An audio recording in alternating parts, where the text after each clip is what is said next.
Good evening and thank you for joining us. Tariffs on American-made goods are hurting some Wisconsin industries. Just a few weeks ago, Mexico slapped tariffs of up to 15% on our cheese exports. And now Harley-Davidson plans to make the motorcycles they sell to European customers in Europe.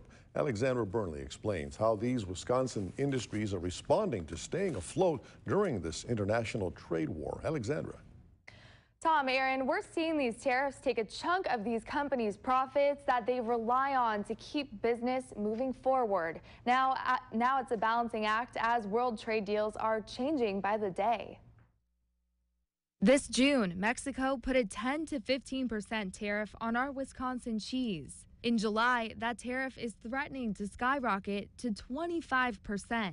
Mexico also happens to be the country we export our cheese the most to.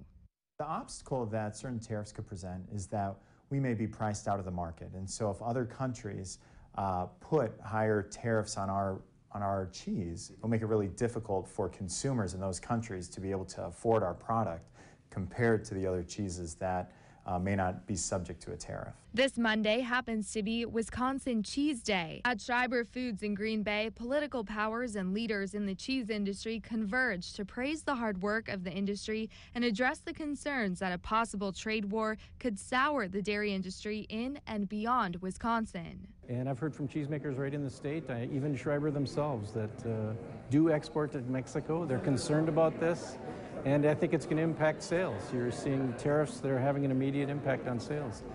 And of course, right down through the system, we need our milk to keep flowing from the farmers, so we need to keep making those sales. Harley-Davidson is feeling the pain too.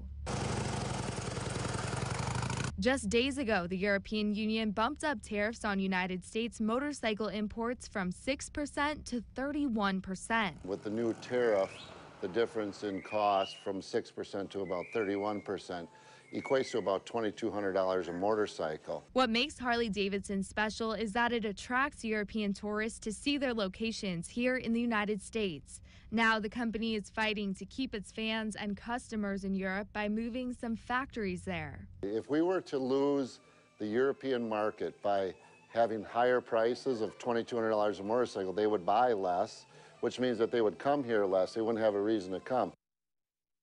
Harley-Davidson says it will take about a year and a half to build their new factory in Europe. In the studio, Alexandra Burnley, Local 5 News.